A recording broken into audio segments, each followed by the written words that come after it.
ከዛ ግን አንድ ልጅ ምን ተደረገች? 17 ወር ድረስ ሰራ ያለ ደሞዝ ነው የምሰራው ልጅቱ። ከዛ ሴትዮዋ ታሰቃያታለች። ሴትዮዋ ወጥታ ሴትዮዋ በር ዘግታ በወጣ ማለት ለሆነ ነገር በሄደችበት ሰዓት ሰውዬው ላይ የድፈራ ሙከራ ያደርግባታል ማለት ነው በልጅቱ። ከዛ ግን ይሄ ሰውዬ የድፈራ ደሞዝሽን እሰጥሻለሁ ካሜራ እያጠፋ ካሜራ አለ ካሜራ እያጠፋ ልጅቷ ላይ ማነው የሚያደርገው? አማርኛ ማችልም የጅማ መክተብ የሚሰራው ልጅ ነው። አሰሪዋ መክተብ ነው የሚሰራው ነው ወይ መክተብ የሚሰራው ወይ አረቡ መክተብ የሚሰራው ልጅ መክተብ የሚሰራውማ እሱ ያም በቃ ቆንጆ የሆነችዋን ልጅ ያለ ምንም ሳይል ተነሽ ብሎ ይዞ ወጥቶ በቃ ዋስቶ እንደፈለገ ተጫውቶ አምጥቶ ይጥላታል። እንደፈለገ አምጥቶ ይጥላታል። እና ይሄ አለ ማለት አሰሪው ደግሞ ከስንት ጊዜ በኋላ ነው የሚመጣው። በስንት አንድ ቀን የሆነ አጋጣሚ በሆነ ምክንያት ነው የሚመጣው እንጂ ድርሽ አይልም ብለዋል። ሳውዲ ድርሽ አይልም። በስልክ እንደነገረኝ ማለት ነው። እሺ በቃ ድርሽ አይልም። በስንት አንድ ጊዜ ነው የሚመጣው። እና በቃ ቅድም ያናገርኩት ነው ሰውየው ቅድም ስልክ ስደውል ነበርሽ አንቺ? እዚህ ነበርኩኝ ግን ድምፁ ጠፍቶኛል። ያን እንጃ ብዙም አይመጣም። እኛ አናገኘውም። ሲመጣ ራሱ እኛ አናገኘውም። ግን አንዲት ብር እንኳን ምናልባት ከኢትዮጵያ እንደሄዱ ልጆቹ አሰሪ ከተቀበላቸው ኤርፖርት ላይ ወስዶ ደግሞ የሆነ የተወሰነ ሰርቶ ሳይመቻቸው ሲቀሩ ወደ ቢሮ ከተመለሱ ያንን ብር እኛ መጀመሪያ እንናገራለን። ወይ በጡት ወላሂ ፓንቷን ያስወለቃት ልጅ አለች። ፓንቷን ያስወለቃት እኛ ፓንትሽ ስር አድርገው ብለናት አሰሪዋ የሰጠቻትን ብር ፓንቷን አስወልቆ ወስዶባታል። ፓንቷን ማለት ነው። ያችን ልጅ ደግሞ እንዲህ በአይናችን እያየን ነው በቃ ነፍሷ የወጣው። ሌሊት 10 ሰዓት ላይ በኢትዮጵያ ሌሊት 10 ሰዓት ላይ ነፍሷ ወጣ። በእኛ በራሳችን እጅ ነው። ግን እዚችን ልጅ ማን ይወቅ? ማንስ ይስማ? ምንም እናውቀው ነገር የለም። ምንም መጨረሻ ላይ እራሱን መጣ ደብድቧት በአንቲ ባሰኒ ደባደበ በአንቲ ወልቄ የደባደብኩ አነ ይጀክ እያናርገ እያየ ነው። እኔ ራሱ እያየ ነው። ደብድቧት ነው የሞተችው ልጅቷ። አንደኛዋን ደግሞ የትም እንዳደረጋት አናውቅም። አሰሪዋ በብላ ድስተቃ ያቺ ማለት አሰሪዋ ከፊሏ እሷ ስትወጣ ሰውዬው ወድፈራ ሙከራ ያደርግባታል ምናምን ያልኳችሁ ልጅ ምን ተደረገች? መጨረሻ ላይ ሴትዮዋ እጇን በብላ ወጋቻት ማለት ነው። እንዲህ በቃ ከፊት ለፊት ገብቶ ከጀርባ ነው የወጣው ብላው። በምንድን ነው ሲንክ ላይ እያጠበች ድስት ተቃጥለሻል ብላ ነው የወጋቻት። ከዛ እቺ ልጅ ቤቱ አላለቀለትም እና አዲስ ነው የሆነ ማለት ከፍ ያለ ቤት አይደለም፣ ግራውንድ ነው። ግራውንድ ሆኖ ማለት ቪላ ቤት ነው፣ ከፍ ያለ አይደለም። እና አላለቀለትም እና መስኮቱ ያልተዘጋ ማለት ምንም ያልተደረገለት መስኮት ነበረ። ከሱ ሮጣ ዘላ ስታመልጥ እግሯ ወለቀ። ይሄ ምኑ እግሯ ይሄ ቁርጭምጭሚቷ ወለቀ ማለት ነው። እጇ ላይ ብላው እጇ ላይ ያለ ቁርጭምጭሚቷ ወለቀ። ከዛ ግን ዞር ብላ ስታይ ልትንቀሳቀስ ሙከራ ስታደርግ ወዴት ትንቀሳቀስ? እግሯ ወለቀ። ከዛ ግን ስትጮህ አጋጣሚ የሌላ ሀገር ዜጋ ነው ስትጮህ። ልጅቱ 7 ወር ስለተቀመጠች አማርኛ ትችላለች እና መዳን ወጋችኝ በበላ ብላ ስትጮህ ዘው ብሎ ሲገባ እንደገና ሴትዮዋ አለቅም፣ ሰውየው አለቅም። አንድ አጋጣሚ ሰውየው እዛ የሆነ ባሊቃማ ነበር እና ፖሊስ ጠራ። ፖሊሶች ሄዱ ልጅቷን ይዘው ምንም ሳይሉ ፖሊሶች ከነ ብላዋ እዛው ፖሊስ ጣቢያ ወሰዷት። ከዛ ለቢሮ ደወሉ። ለቢሮ ሲደውሉ ሄደ። ይሄ የተረገመ ሰውዬ ሄደ። አሰሪው ምንም ኃላፊው ምንም ያውቀው ነገር የለም። ሄደ ማለት ነው። ግብፁ ነው የሄደው። ሄዶ ምን ቢላቸው ጥሩ ነው ለነሱ? ልጅቷ ትሰማለች እንግዲህ አሳክማታለሁ፣ ያለውን ነገር እጨርሳለሁ፣ እኔው አሳክማታለሁ ብሎ ነው ልጅቷን ተቀብሎ ከፖሊሶች ወስጄ አሳክማታለሁ ብሎ ፈርሞ ነው የተቀበላቸው። ከዛ አስተቀብሏቸው አመጣት እኛ ጋር እኛው ያለንበት እኛ እዛው ነን ያለነው። እንደዛ ተወቅታ ማለት ነው። እንደዛ ተወቅታ ወልኩ ወላሂ ማንም በአይኑ ካላየ ማንም አያምንም። ይሄንን ነገር ማንም ሊያምን አይችልም። በነገራችን ላይ ላይ እንድ ልትወጋት ስትሞክር ልጅቱ እጇ እንደዚህ ዘርግታ ነው እንግዲህ እጇ ላይ እንትን ያለው ያረፈው ብላው። ከዛ ግን ብላውን አውልቆ አሳክማታለሁ ብሎ አመጣትና አምጥቶ ግፍትር አድርጎ ነው የወረወራት። ከዛ ደነገጥን። ሰውነቷ ደም ነው በቃ እግሯ የለም።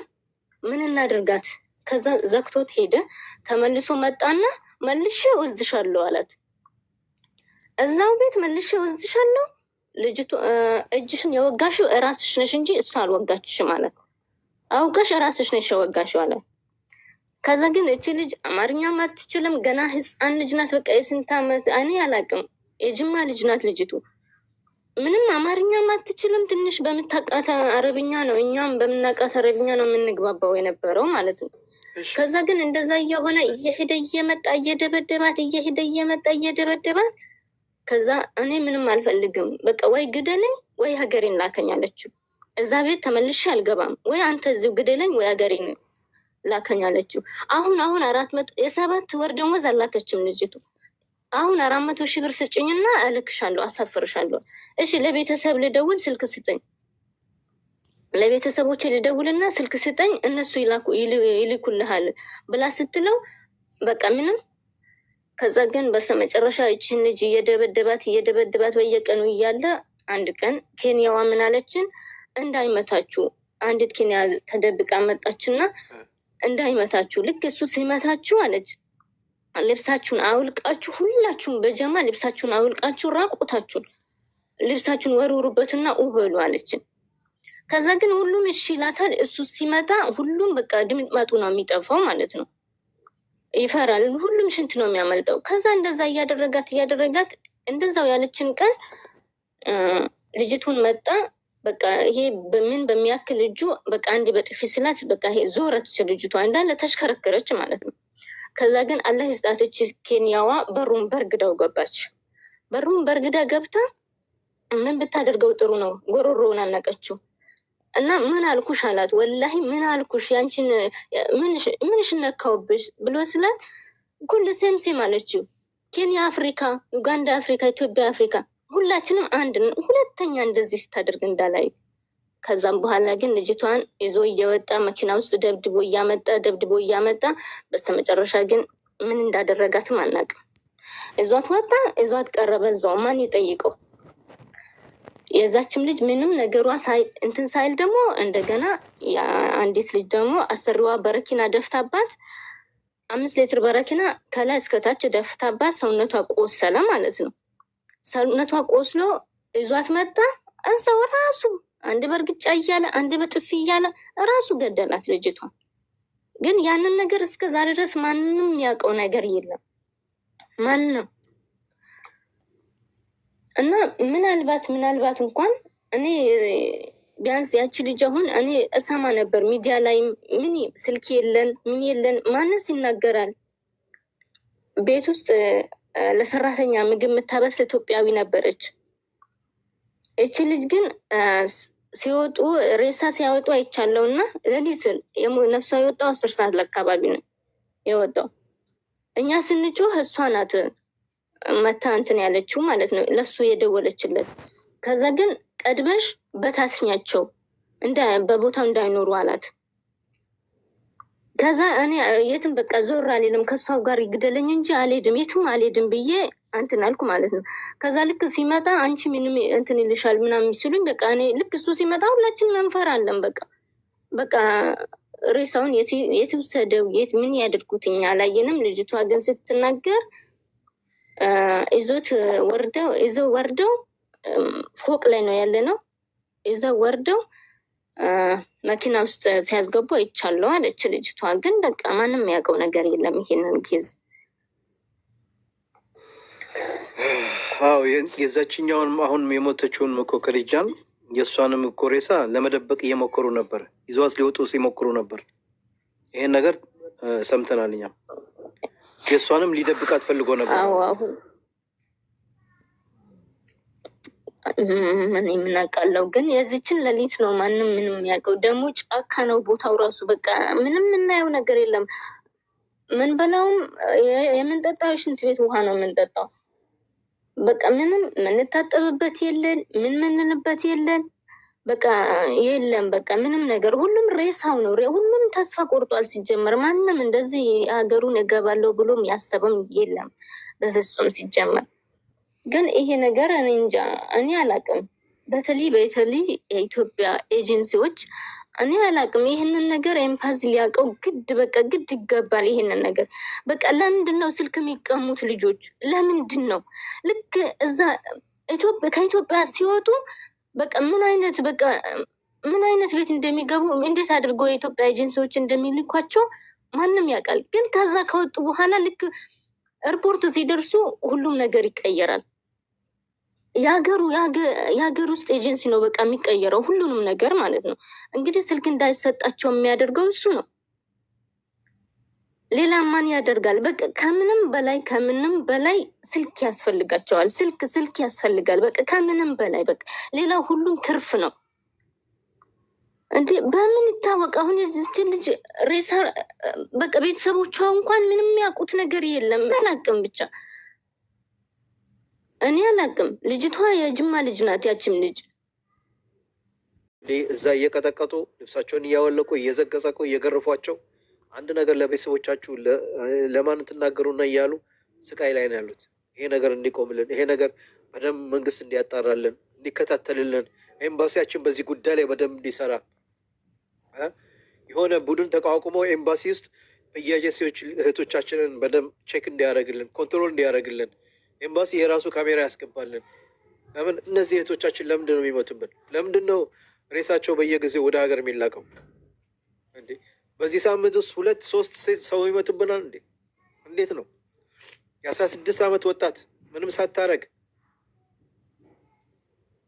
አረ በጣም ያሳዝናል። አረ በጣም ያሳዝናል። ተው እንጂ ዜጋ እኮ ናቸው። ተው ባካችሁ። ወላሂ በጣም ነው የከፋኝ። በጣም ነው የከፋኝ። ላሳያችሁ ምን አይነት ቪዲዮ እንደሚላክልኝ ወላሂ እዚህ ጋር ባሳያችሁ ሌሊት ሙሉ አተኙም። ወላሂ ባሳያችሁ አተኙም። እዚህ ጋር ያላችሁ ሰዎች ባሳያችሁ አተኙም። እንዴት አድርግቶ አሁን አለ የአዲስ ቪዲዮ ደረሰልኝ። እንዴት እንደቀጠቀጧት ሰውነቷ ሁሉ አብጠዋል። ወላሂ አተኙም። እቺ ጋ ይዘጋብኛል እንጂ ባሳያችሁ ወላሂ አታምኑም እንዴት እንደመቷት ልጅቷ። ፍራሽ ላይ ተኝታ እንደዚህ እግሯ ሁሉ እንዴት ተሰባብረዋል። እንዴት ውልቅልቋ እንዳወጣት። በምንድን ነው የሚገርፏቸው እነዚህ ሰዎች? በምንድን ነው እንደዚህ አይነት በምን አይነት ዱላ ነው የሚመቷቸው? ሰውነቷ ላይ ምንም ነገር አታዩም። መስመር ብቻ ነው የሚታየው። ኧረ ተው እነዚህ እኮ ዜጋ እንዴ ኢትዮጵያውያን ናቸው እኮ። ከምንም በላይ ደግሞ ሰው ናቸው። ሰው በሰውነቱ መከበር አለበት እንዴ። ለዛውም የሀገራችን ዜጋ ኢትዮጵያ ቁማ ታስገርፋታለች እያየች